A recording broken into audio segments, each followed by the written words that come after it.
My name is Zoe. I'm the Chief Commercial Officer of iSTOX. As some of you may know, and maybe for everybody else's benefit, we are a private capital markets platform, and we're very much focused on digitized securities offering. We're very pleased to have with us tonight UangTeman, as well as the Indonesian Fintech Lending Association.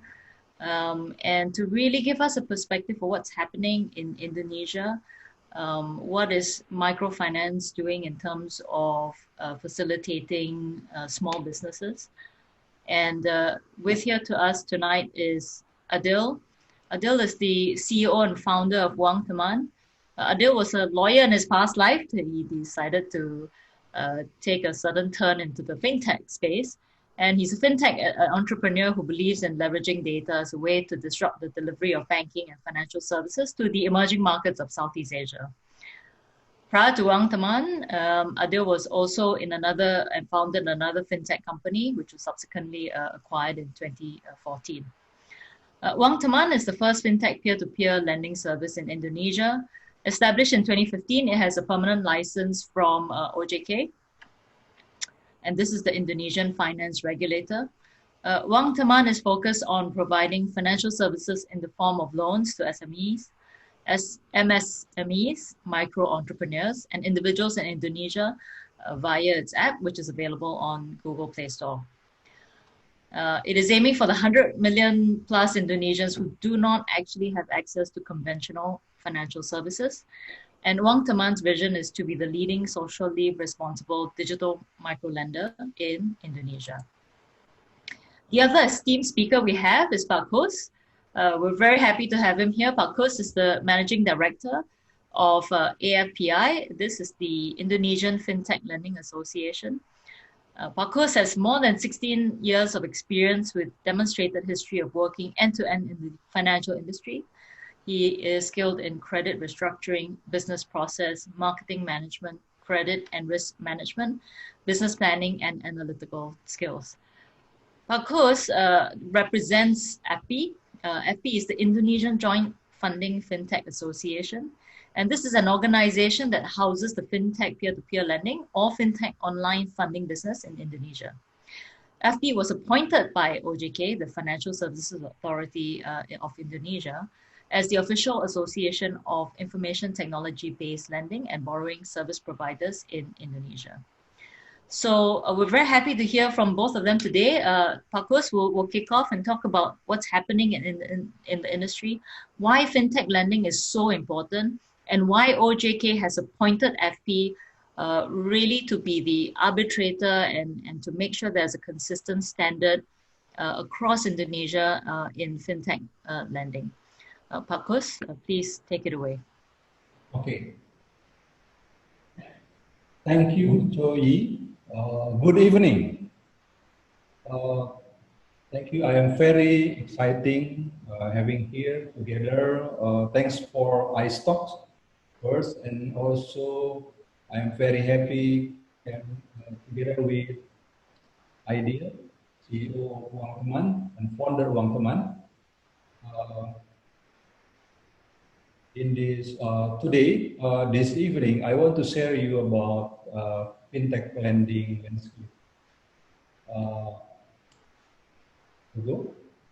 Yeah, as Choi said just now that Indonesia fintech lending experience very tremendous growth, development, and I think Professor Renal Kasali said that Indonesia actually already have two steps revolution, fintech revolution. First, revolution in digital finance. Digital finance, maybe some of you acknowledge about the OVO, GoPay, Dana, fintech. That's the stream of revolution in terms of digital payment. The second wave of Indonesian fintech revolution is about the Indonesia fintech lending. Now Today I want to share you about what happened to the Indonesia Fintech Lending landscape. This is from association perspective. And I'm very happy can share together. Aidil will share from the player perspective, and I will share about the association perspective. Next.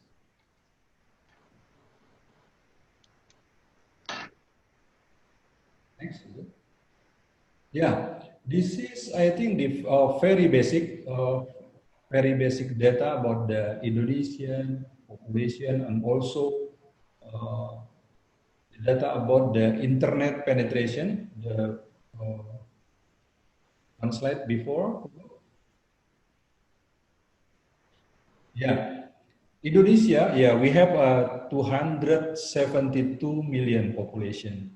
Yeah, from that side. Yeah, see the left, not the diagram. I think it's quite complicated. And we have adult population 185 million. Then, for your information, yeah, Indonesia experienced a very good in growth of financial inclusion. Yeah, end of 2019, we reached 76% financial inclusion. It means that 136 million adult population already have an access to the financial product or the financial services. I think, yeah. At the next slide, I will show how about the comparison Indonesia with the big market like India, like China, and also compared to the Singapore. And the next about the fintech adoption. Fintech adoption, Indonesia is still low in fintech adoption compared to other big market or other the country in the region. Next, go.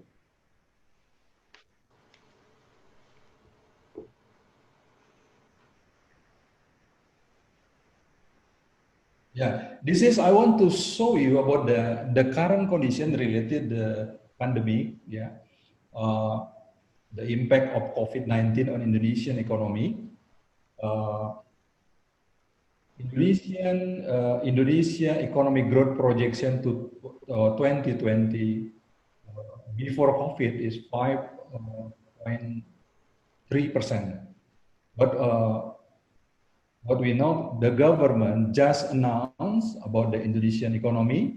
At the first semester, at the first quarter, we experienced growth 2.9%, and then after the second quarter, we experienced government just announced -5%.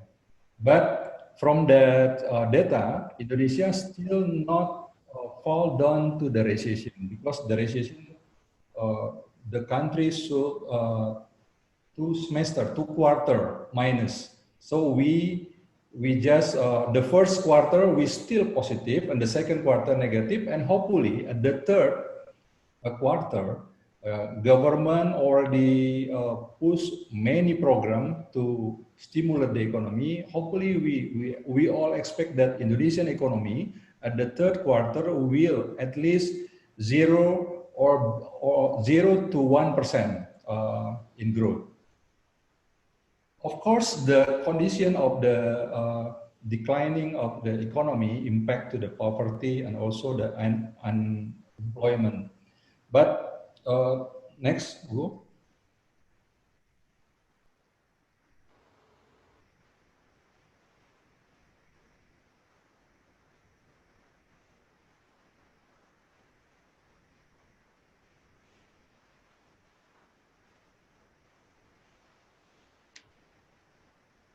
Of course, you're on mute. Hang on. Okay, this is about this Indonesia fintech lending landscape. The first, why the Indonesian fintech lending market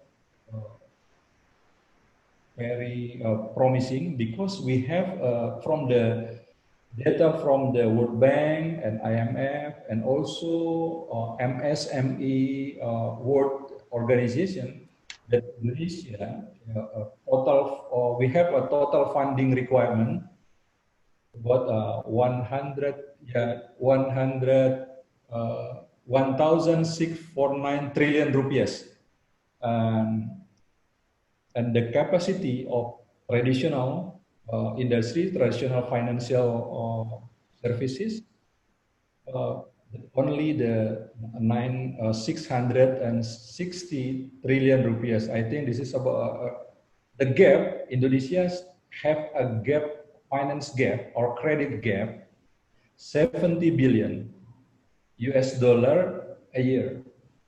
70 billion US dollar a year.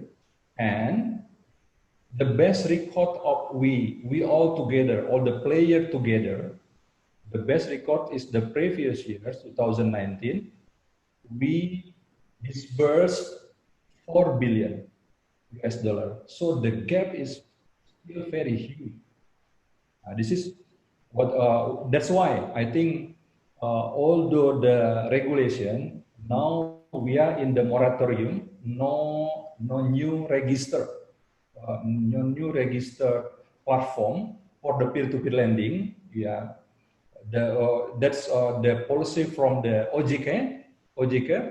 But many company, many startup, domestic from the Indonesia or from overseas want to do the business or establish their business at Indonesia, but now we still in the moratorium. And the second I want to say, this is the landscape. Indonesian financial inclusion is 76%. We compare to China financial inclusion already 97, India 97, and we are good. Yeah, we are good in the financial inclusion because 76. I think it's we experience very high growth. Yeah, because at 2016, our inclusion still at 37%. Now 2019 we already 76%. But compared to India and China, our inclusion still left behind. And unfortunately, Indonesia financial literacy still low, 38%. Many adults get access to the financial product, but their knowledge about the financial product and services still very low. And the third, I want to also Indonesia Fintech adoption. UI, yeah, every year they do the survey to get the information about the fintech adoption. This is the condition, the result of survey UI at 2019. So Indonesian fintech adoption is still below 34%. China 87%, India 87%, Russia 82%, South Africa 82%, Singapore 67%. So Indonesia, yeah, this is fairly, of course, this is a low number, yeah, but for the businessman, this is opportunity. With the index below 35%, we already experience very high growth for the fintech lending. Even though if our fintech adoption already go similar or near to the China and India or Singapore, I think we can imagine the number, the impact to the growth of the fintech in Indonesia, particularly to the fintech lending. And then, now we have 158 fintech lending registered and licensed OJK. 125 registered and 33 licensed. So we have to step in the license. First, you should register, and then in 1 year you should apply for license. And yeah, ideal from UangTeman, I think one of the fintech just get license. Yeah, ideal the UangTeman, yeah, include in the first batch the fintech company just get license from OJK. You can see that, yeah, to get the license from OJK very have many criteria. So yeah, you should fulfill. You should integrate to many supporting some kind like you should integrate it with the KYC and then digital signature and also to the credit scoring and the insurance and also to the collection company. So many compliance lists you should provide to get a license from OJK. And I think congratulations to UangTeman because to be yeah, still 30 out of 158 platform. And next, this is about the accumulation of loan disbursement.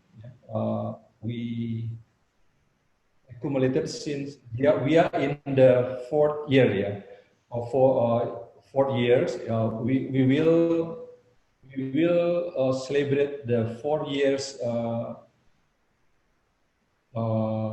from the first established of the POJK 77, and we already until June we already disbursed 7.8 billion US dollar.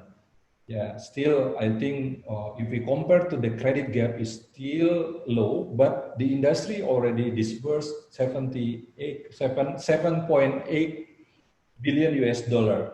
And the top score is the previous year, 2019. And next, we have still have fintech lending challenge related to the socialization, education to the SME, MSME, and also how to assist the MSME to get access to the loan, the fintech loan. We also have a challenge to automation, digital ID, KYC, and also in this, I want to congratulations also to UangTeman because UangTeman is part of the only 3 fintech company those already get connected with the digital ID, national digital ID. Yeah. I think not easy also to get the access to the national ID data. And then also the third we encourage all the platform to do the collaborating with the marketplace and conventional financial services like bank, multi-finance. Why? Because we very aware that the big, very huge credit gap, we can't fulfill it only rely on the fintech ourselves, but we need to collaborate with bank and also to multi-finance, and also we invite the loan equity from many countries to come to Indonesia because we have a very huge credit gap. What we do a collaboration to multi parties, domestic or the overseas. And also we have problem in Indonesia, maybe we still have problem with the illegal fintech since until now we have no fintech law, but all digital economy law, but still from association we have an initiative to propose to the government to have the fintech or digital economy law. Next, we have also problem lack in talents. Yeah, since we know that fintech we need talents in the technology, in the data science, uh, and still we still suffer to provide this kind of talent. Next.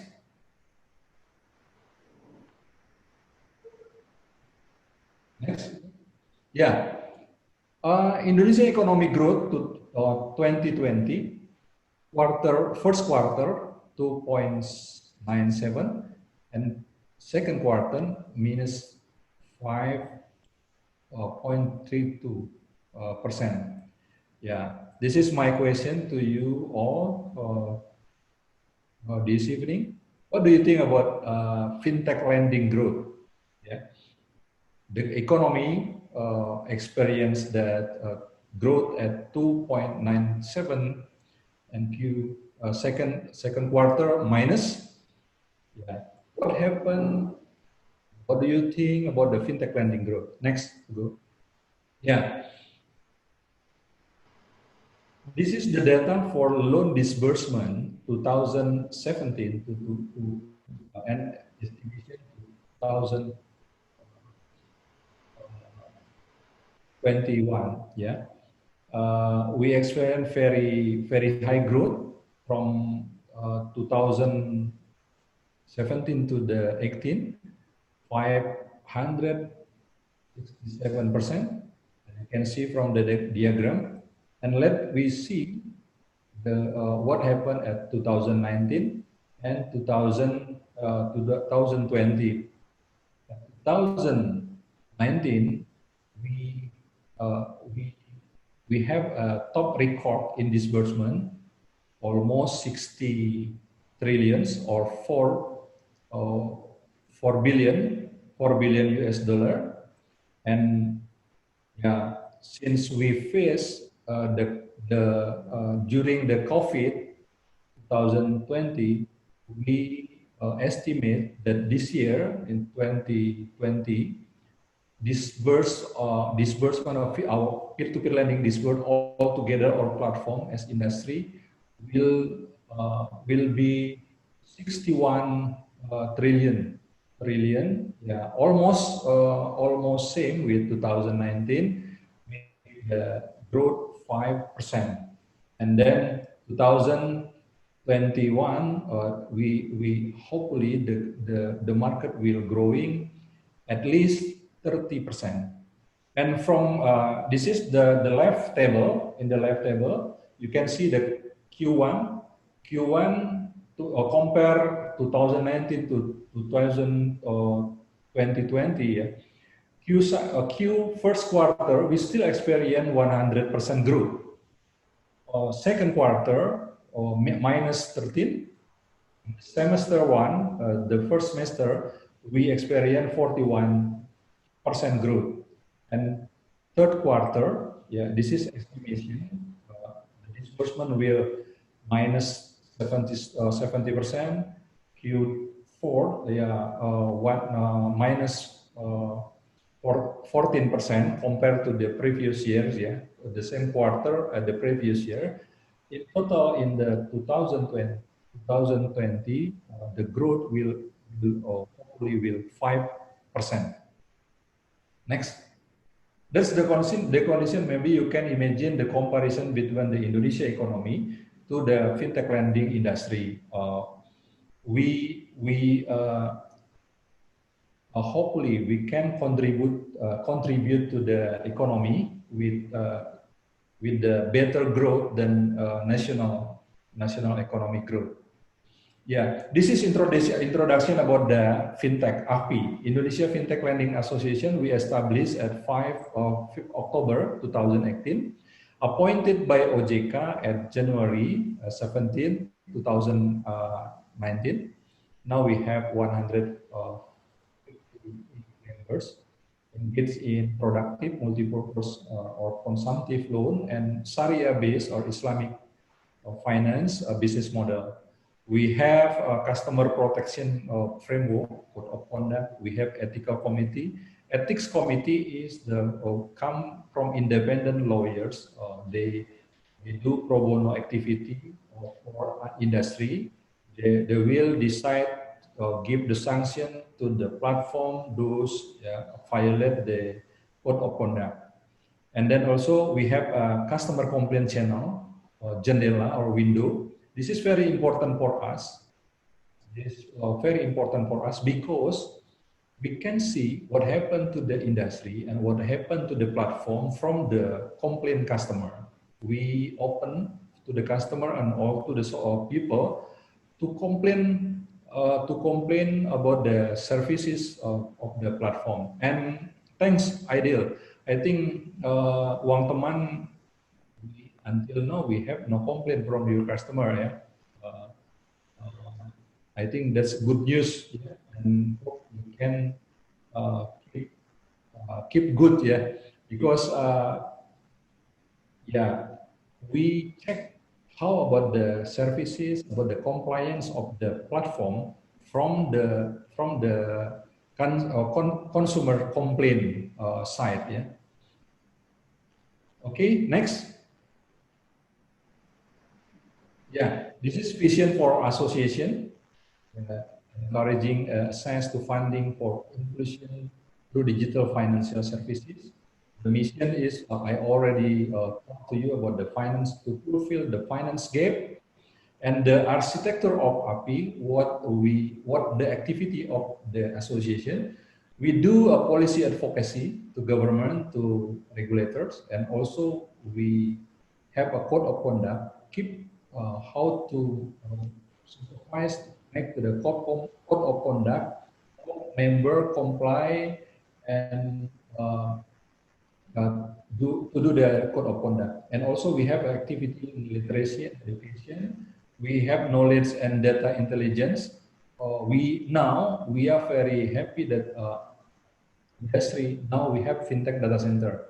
Fintech data center, yeah, all 142 platform already share their data to the fintech data center. This is very good for the platform because now they can check first about the new customer. They can first check the profile and history and delinquents profile report of the customer. So yeah, they are not blind now. We have all the platform have the information about the maximum delinquency, how many platform the customer borrow, and this is avoid the behavior that robbing or to pay later. Yeah. Indonesia say that gali lubang tutup lubang. Yeah. And also we do the collaboration to multi parties. Yeah. To strengthen the fintech lending ecosystem. Next. Okay, this is our supervisory board. Yeah, we have Khatib Basri is the former finance minister of Indonesia, and Pak Rahmat Waluyanto is the vice chairman of OJK. And also we have a Professor Renat Kasali, and also the Professor Prasetyan Toko, the rector of the Gunadarma University. And also Pak Bernard is a lawyer, have a background in lawyer. Next. And also I want to introduce you about the organizational structure. Most of the AFPI board member of the platform. I myself, as managing director, is full-time for the association and not affiliated with one fintech or the platform. And so Aidil, UangTeman, yeah, UangTeman is vice chairman for the multi-purpose loan compartment. Aidil, and also for your information, many C-level want to be the board of member of AFPI, but still we have a limitation in the job or the structure. Not all the CEO can accommodate to be the board of members. And we have an ethical committee, and Adrian Gunadi, our chairman, is CEO of Investri. CEO of Investri. Next. Okay, this is a business model based on POJK 77. We have three important pillars for this business model. First, borrower side. You can be a borrower, individual, or the business entity, the legal business entity. And also from the individual, from the lender side, individual can be the lender, and also institutional can be the lender of bank, multi-finance, or the private company also could be an institutional lender. And the platform is in the center as a marketplace. They do auto balance sheet loan, yeah, not on balance sheet. So the agreement between borrower and lender, the platform like UangTeman, they do the credit checking, scoring, intermediary processing of the loan, and also operational. So this is the business model of Indonesia Fintech Lending, which different with the, maybe we compare to the China Fintech when the first early growth, early penetration of fintech. All the transaction between the lender and also platform through virtual account and escrow account. All these transactions sold the bank infrastructure. Next. Yeah, we have code of conduct. Yeah, so UangTeman should comply with this code of conduct about the product transparency, about the prevention of over indebtedness, and also application of good faith principle. Yeah, like the collection, responsible collection. We should comply with the law. Yeah? Not only in the POJK 77, but all the active law of Indonesia. Next. Yeah, I think I already wrap up from the next step. Next, this is what to share to you about the characteristic of the user of the fintech lending. Most of our user from the borrower side or the lender side is millennial, between 90 to 75 or 74 years old. Next. Yeah, this is the profile user of the fintech lending. From the lender side, 69% come from 19 to 74 years old. And also from borrower side, same. So for Indonesia, fintech lending is the native of this fintech lending is those the person population between 19 to 74 years old. Next.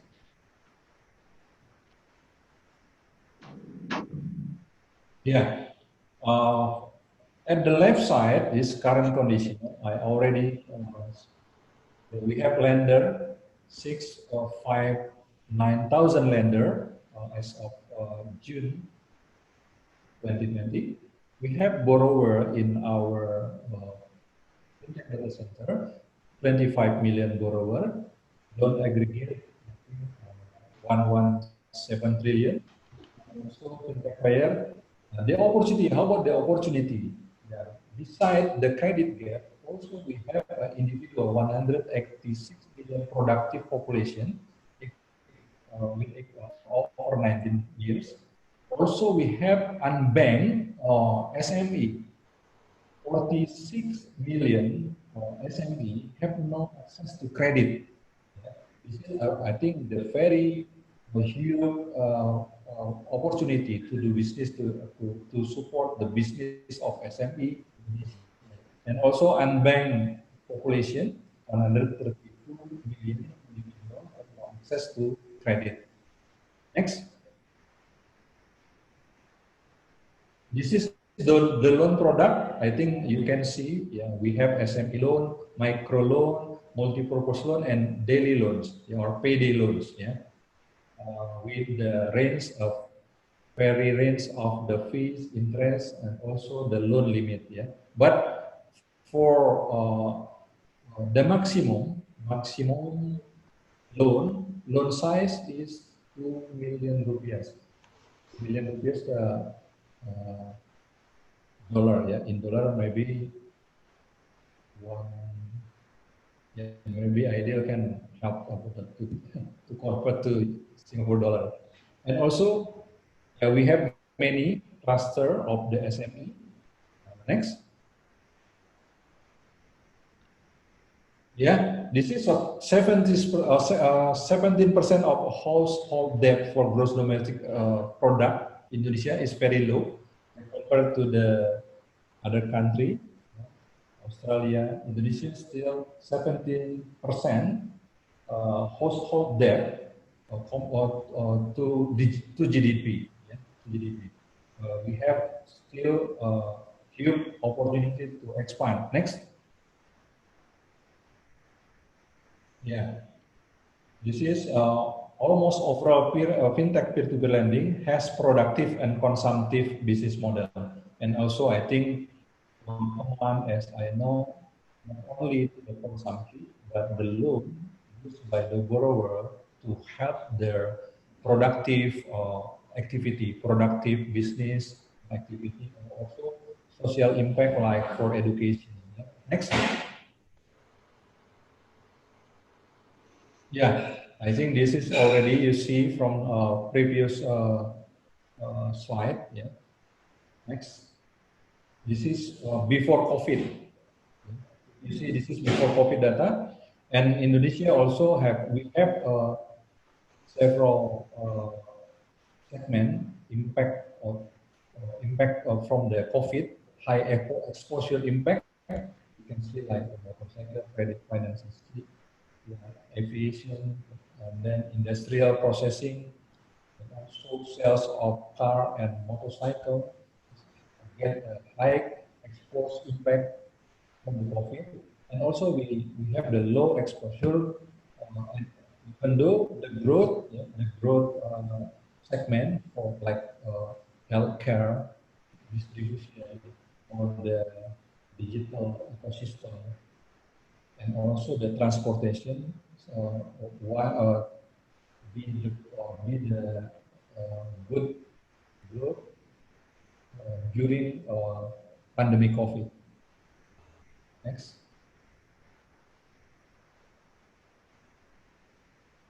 Yeah, next. This is the estimation. Yeah, we already adjust our estimation on the industry, the market estimation. Next. After COVID, decreased 22%. 20%. And this is, as you know, as you see that 2020, we revised the estimation of the loan disbursed be 60%, 60 trillion rupiah. Next.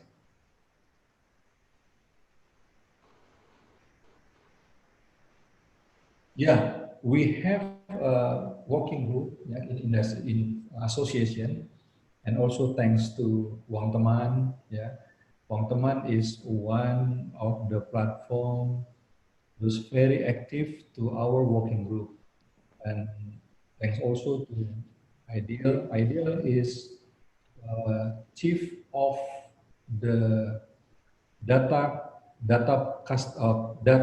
customer protection, yeah, data privacy task force, yeah, Aidil is appointed as the chief for the task force, and we already have an activity to do audience with the parliament, yeah, and we still in the waiting the yeah data protection law, yeah, like some kind of like GDPR at Europe. Hopefully this year we will have, and and that law will protect all the customer, yeah, from borrower or also from the lender side, yeah. And as I say that UangTeman have a very good contribution to the working group since Aidil appointed as the chief of the task force for data protection law. Next. Yeah, we have an initiative for industry. We held various national seminars in many cities in Indonesia to promote financial literacy and inclusion. And also, once again, thanks also to UangTeman, very active to support all the activity in the literacy. And also, we do the research to get the customer insight about the industry. We collaborate with many big university like Universitas Indonesia, UGM, and also from the survey company, independent survey company. We get many insight from the research.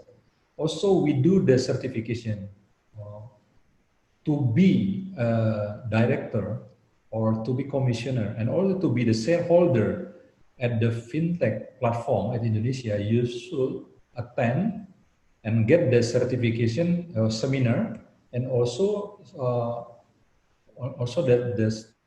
the certification. You should pass the training, yeah, the training for certification to be with a 90 passing grade to as the requirement to be the directors or the commissioners and at the fintech company. We have fintech data center now. Yeah, this is a very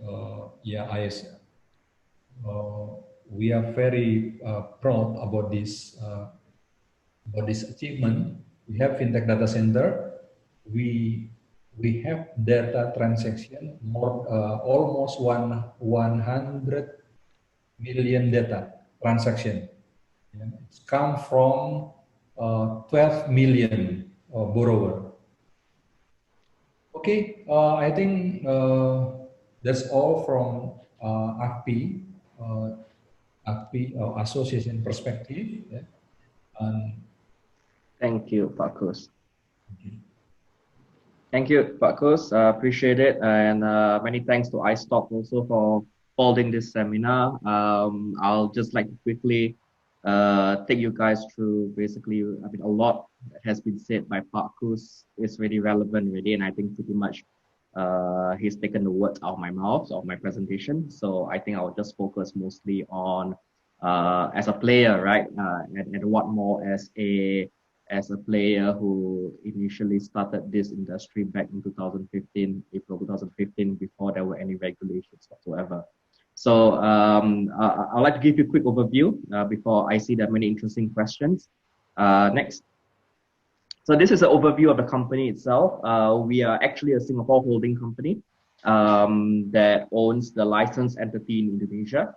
The licensed entity is PT Digital Alpha Indonesia. And I'm actually originally from Singapore, but I've been in Indonesia for the last 6 years. So I've somewhat rooted here also. We have a number of interesting investors from Silicon Valley, from Japan, from Singapore, and also Indonesia. Next. We also have one of the strongest fintech management team. I think I'm the weakest link in the team in the sense that all of my team members, they have more than 10 to 15 years experience in what they do, especially my deputy CEO. He has 30 years experience in banking operations. He's running things while I'm doing this kind of things, doing webinars and stuff like that. So we will, I'm pretty confident that operations of the team is pretty it is in good hands. Next. And further overview of some of the members of my core team. Next. So we started this company with the idea that, look, okay, let me start the story, right? So I founded another fintech company that was in the comparison space. We found it very hard to monetize comparison in Indonesia, right? And a lot of customers were saying that, hey, you know what, even if I apply for a loan or from the banks, they are very unlikely to get a loan. They will always get rejected. So I was thinking, you know what, there were no regulations in 2015. I have got the benefit of being a lawyer, or curse of being a lawyer. I'm not, at that point of time, there were no regulations. And if there's no law that says I cannot do it, so I did it, right? I went ahead and started an online lending platform in Indonesia. So we want to provide a socially responsible digital lending solution in Indonesia at that point of time. And that vision still holds true today, right? And the whole idea is basically getting funds to the underserved, or what we call the underbanked, right? So that they can start having their credit history. And we think that this vision is starting to play out even further at this point of time, because as Pak Kus has mentioned, we have got a fintech data center. And the fact that we are able to share our customers' data, good and bad, with this data center, and eventually I see a place in Indonesia where all databases in Indonesia, basically we are able to cross-bridge, we're able to cross-check against all databases in one integrated fashion, right? So that's basically my personal long-term vision for the industry moving forward. Next. I'm not going to touch this because Pak Kus has really mentioned quite intensively on this particular part. There are about 100 million Indonesians. There's a credit gap of about $73 billion. But for us, we are focused mostly at UangTeman only for those who have a mobile phone, because we are a mobile phone only platform. Thanks. This is an example of a product. We call it the payday product, which is basically 150 Singapore dollars to about 300 Singapore dollars. We put here 65 days to 70 days tenure, but actually most of our loans are actually below 30 days, right? This is also one of the ways that we ensure that customers coming in, they can actually afford the loans. There is a restriction in Indonesia, as per the code of conduct, which Mr. Kus has mentioned just now, that there is a limitation, interest rate limitation of 0.8% per day. But on our platform, if our customers basically succeed in paying back a loan or exhibit good payment behavior, that fee can go down to 0.5% per day. Next. This is another example of a loan that we are launching this month, our light installment loans, to cater to another segment of society. Next. So this is a bigger installment loan. So basically our loans here are maxed out at about 2,000 Singapore dollars maximum, right? This is to be compared with other platforms especially in the business lending space, where their maximum loan size could be 200,000 Singapore dollars, right? So what you can imagine the scale and the size for comparison between us as a micro lender versus somebody who is doing say business lending. Thanks. Why do customers use us? This is basically on paper. We believe that our loans or our application, our service is much easier to use. It's very intuitive. You don't have to fill out pages of forms. You don't have to go through Jakarta traffic to go to the bank branch to fill up a form, and you have no idea whether you'll get a yes or no, right? So ours is pretty intuitive. We only ask for 15 fields. Most of the algorithm and data work is done at the back end. But I think at the end of the day, as what Pak Kus has also mentioned, that UangTeman, in our history of existence, we have received no complaints, or not relevant complaints anyway. The value here is very much the fact that we treat our customers well, and we basically focus on being socially responsible in the way we do our business. Next. For UangTeman, we target basically individuals, employees of business partners, and very micro SMEs. Our market is anybody who has a bank account. So when we use the term underbanked, it is different from unbanked. Unbanked is somebody who's totally is not within the mainstream financial services industry, right? Or doesn't have a bank account. For somebody who has a bank account, for most Indonesians, having a bank account is not an issue. It's about getting access to credit, right? There's one saying in the industry that what's the use of having a bank account when you don't have money in it, right? So the point here is that we are looking at the underserved market, and we cater a product that fits their needs at a point of time. And for most Indonesians, especially the 100 million Indonesians who live month to month, day to day, they are basically looking more for short-term loans, right? And we see this opportunity still being a huge one in Indonesia. Next.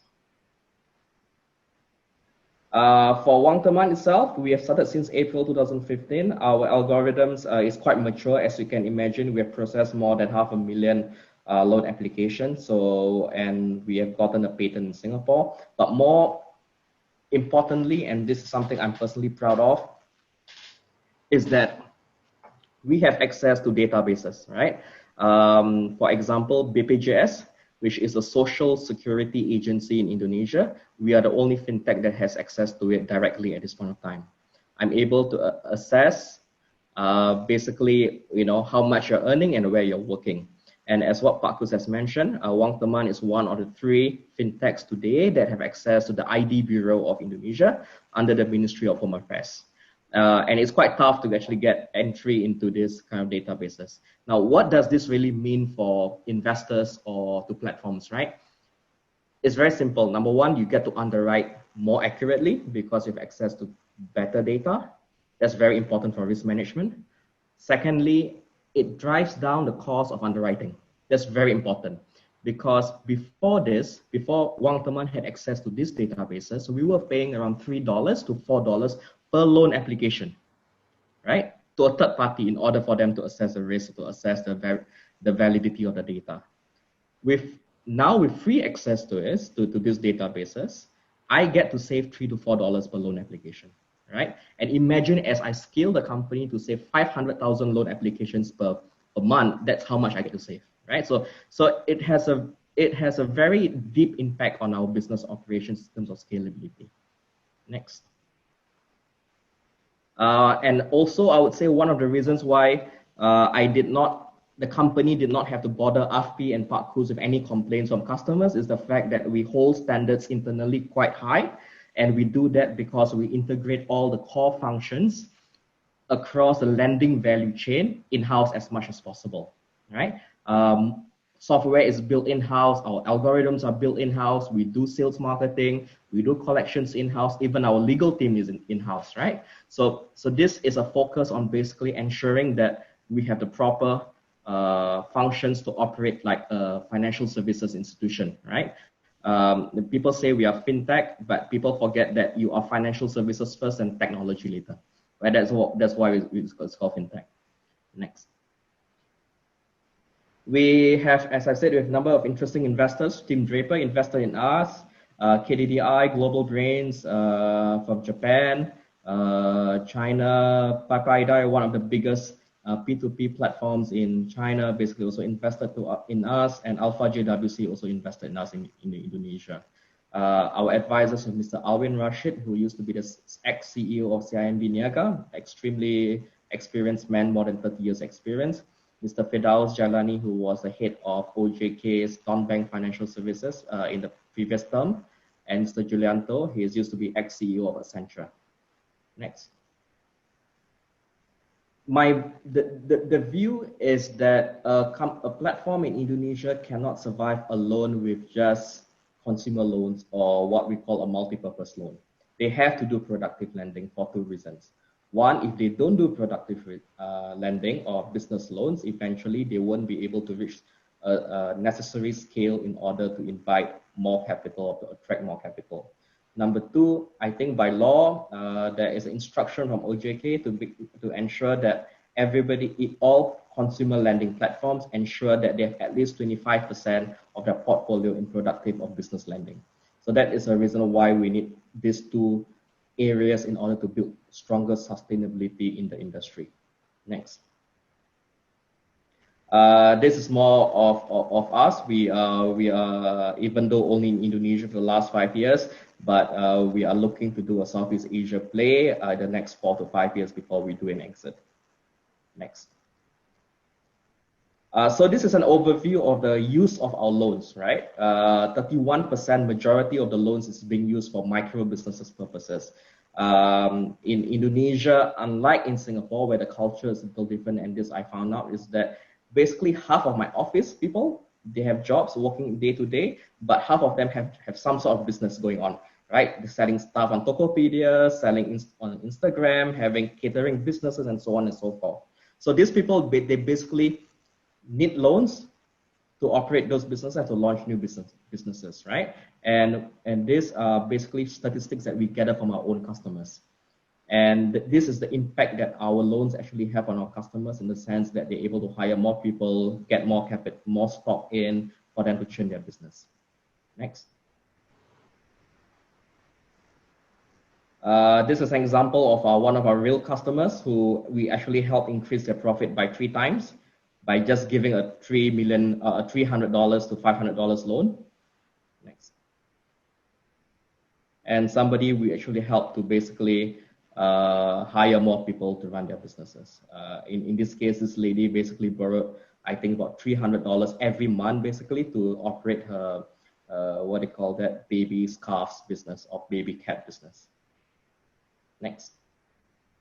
So yes, so I think that's an overview of what we are doing as one of the leading online lenders in Indonesia. And I think what Pak Kus and we have been basically doing is throwing numbers at you, throwing statistics at you, and throwing, facts at you. But I think at the end of the day, we must not forget that we do this business as a human being, right? So the impact is on humans, right? So I would like to basically share a video of UangTeman with you guys.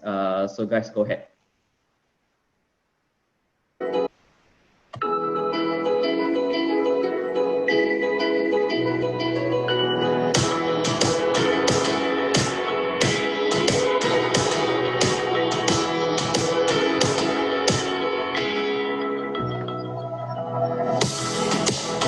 Kegiatan saya sehari-hari ngurus rumah dan ada usaha juga sih. Karena kebutuhan keluarga kami semakin lama semakin banyak, maka saya memutuskan untuk mencari pekerjaan sampingan.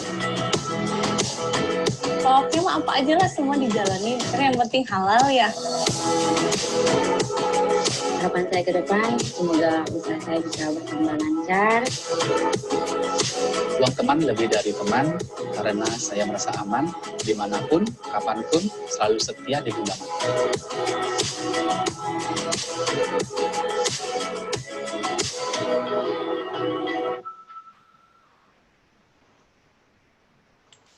Wow, thank you, Aidil. That was a lovely representation of what UangTeman is doing in Indonesia. We have a lot of questions coming through, and I know we don't have a lot of time, so we're going to sort of stay quite focused. The first question we have for you comes from Rohit.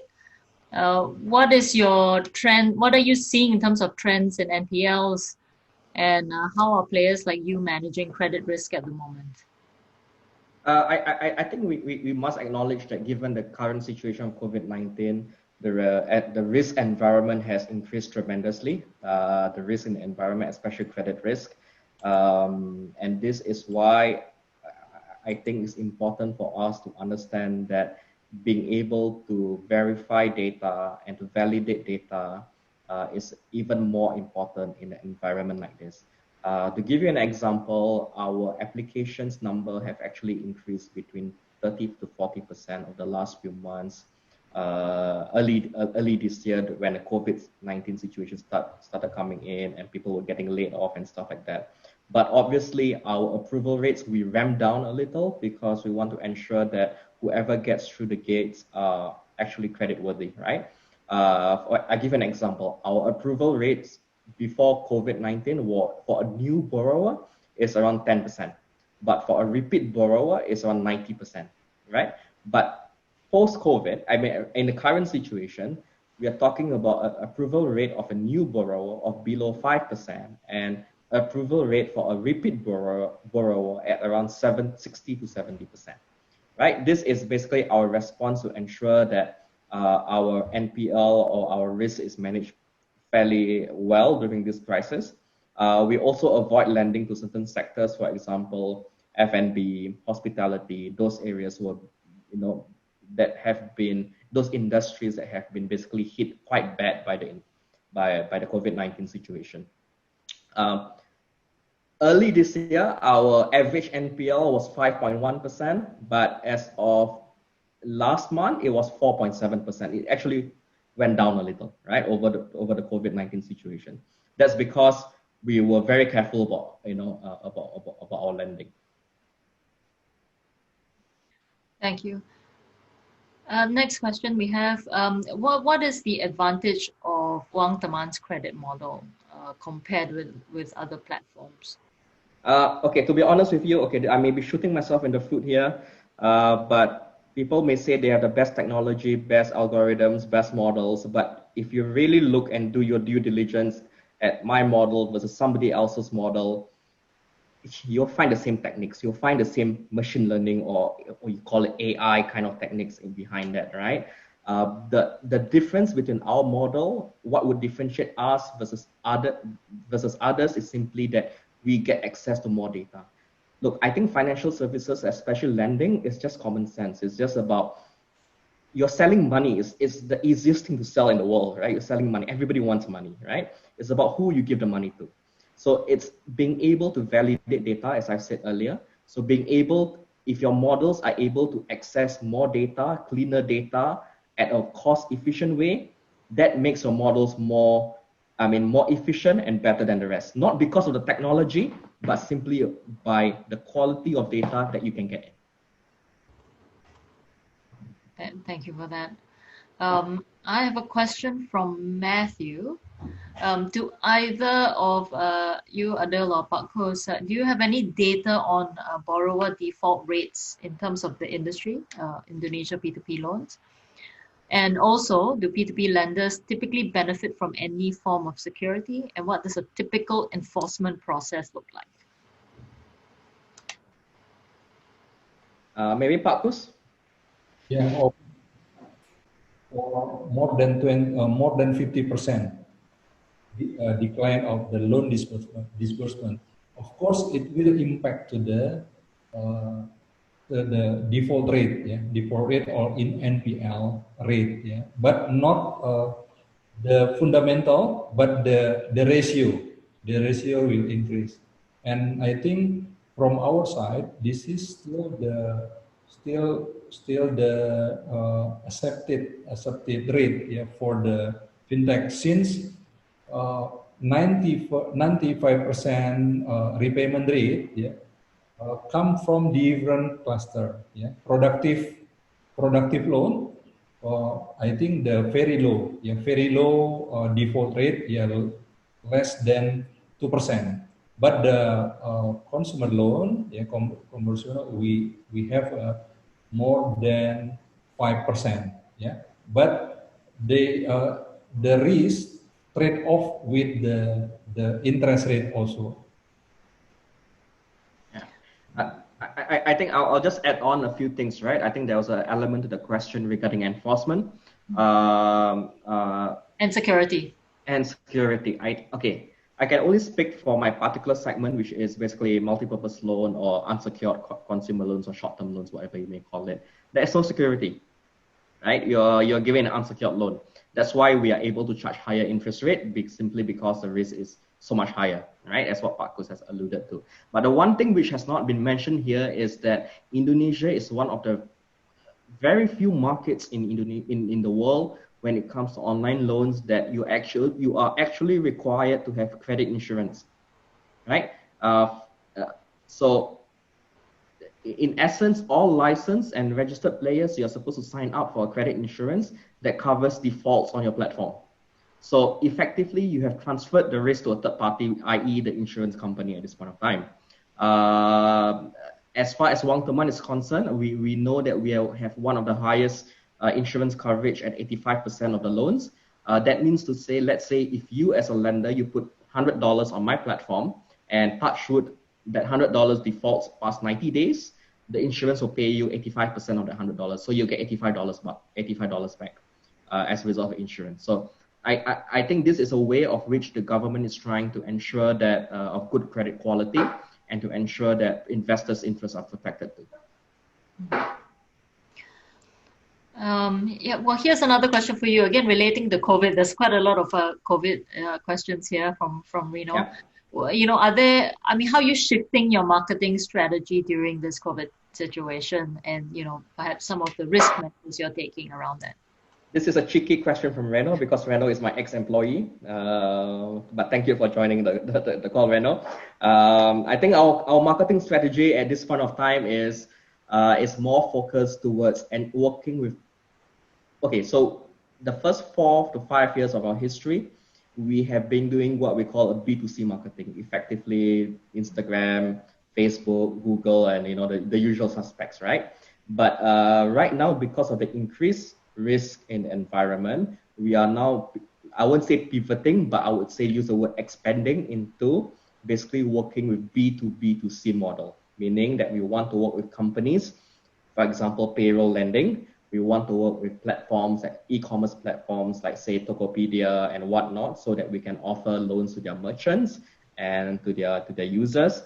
The point here is it goes back to data, right? If there's more data I can get access to, then the better I can underwrite the loans and the higher credit quality. You know, I can achieve a higher credit quality basically. Thank you.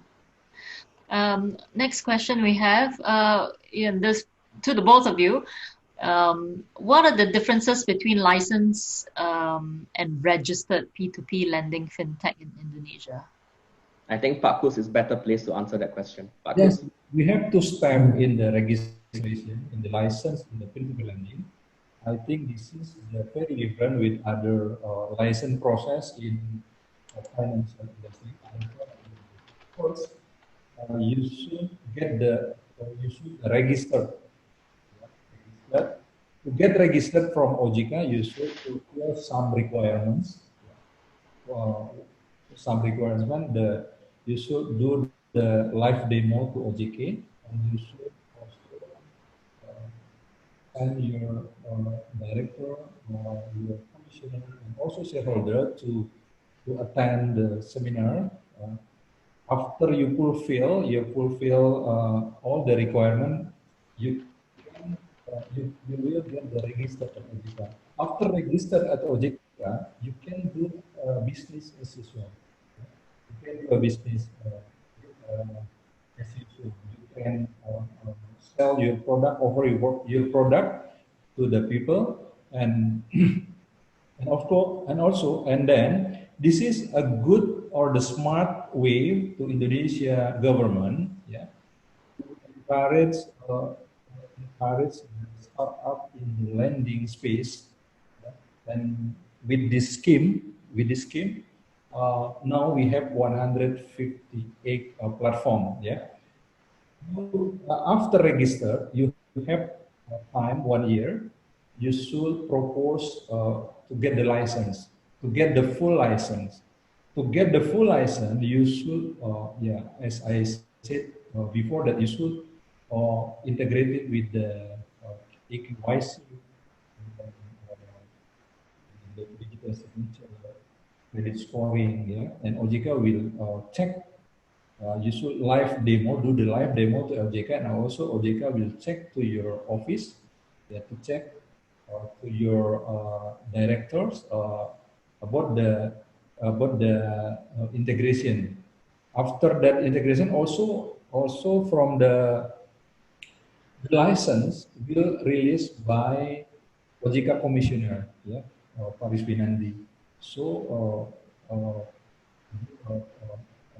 OJK Commissioners will check the reputation and credibility of the shareholder, the ultimate shareholder. You should show everything to the OJK commissioner, yeah, about not only about the board of management or board of commissioner, but the ultimate shareholder also OJK want to know, and also will check about the reputation, the credibility in the industry, uh, across industry, financial industry. And Yeah. also for the bank, most of the bank will start do cooperation with the fintech those have the license. Yeah. That's I think one important thing after you get the license, bank will be come to you and do the cooperation to support whatever the product or collaboration between bank and I would like to just add something to what Pak Kus has mentioned. Since he touched on the whole point about going through the whole licensing process, for UangTeman, we were registered in 2016, 2017. The regulations came out late 2016, so we were officially registered in 2017. Theoretically speaking, we're supposed to get licensed in 1 year's time, which is 2018. But we got our license only in 2019 because there was so much work on the regulatory side that needs to be done. And at the end of the day, during the actual licensing process in April 2019, my team basically did not sleep, right? Because we had to go through, it was a very stringent process in which the regulators came to the office for 1 whole week on site to look through everything, to do surprise, basically checks on everybody who's working. They may just pull out people who are working and ask you whether are they familiar with the SOPs, standard operating procedures, the code of conduct, and stuff like that. So I would say that is one of the more stringent audit process that I have ever went through in my life. I mean, I've gone through audit on the financial side, right? But that's nothing compared to what the regulators sometimes make me go through in Indonesia. So I would say that if you have a license in Indonesia and that's audited by OJK, I think the regulatory risk is very minimal for investors, basically. Good to hear. And I think obviously all these regulations are very key in ensuring an organized market. Yeah. Everyone is treated fairly. Yeah. I think we have time for one last question. This is the interesting one that's gone a little bit off tangent, but I think a relevant one for you, Aidil. One more from your Rohit. Apart from interest income, are P2P lenders starting to explore other fee income opportunities, and what are the most promising areas? Okay, so again, this is a hazard of being a lawyer. We don't technically get an interest income. It's our lenders who get the interest income. We get as a platform, the platform fee or commission or whatever you want to call it, but we cannot call it interest income. Okay, so that's the one thing that I must state. The second thing is that there is actually a regulation in the there's basically a clause in the regulation that says that you're basically forbidden from earning any other sorts of income, right? Other than what is your core business. You cannot do any other kinds of business. That's what the regulation says, right? So if you start earning income, let's say cross-selling insurance, right? And suddenly your platform's majority income comes from cross-selling insurance. OJK may ask, what the hell? I give you a P2P license or P2P registration. Why are you selling insurance, right? So there are obviously opportunities, but you have to balance out between what you are licensed to do as a core business. I'll give you an example. Like UangTeman, we actually do have other fee income. Our partnership with BPJS, which is a social security agency in Indonesia, the reason why we are able to get free access to that database is because we actually help them cross-sell their micro insurance product to our customers, right? But the income from that is negligible. I mean, I can probably pay for lunch once a month for my people, but that's it, right? But my majority of the income, about 80 to 90%, still comes from my core business. So that's an important thing to note, at least in the context of the Indonesian market. Thank you. I think we're coming to the end of the session. I would like to again thank you, Pak Kus from FP and Pak Aidil from UangTeman. I think it's been a fascinating discussion. We certainly don't see this business model so much here in Singapore. So very, very exciting. I think the discussion around sort of what this means for financial inclusion, as well as supporting the micro SMEs in Indonesia is fascinating.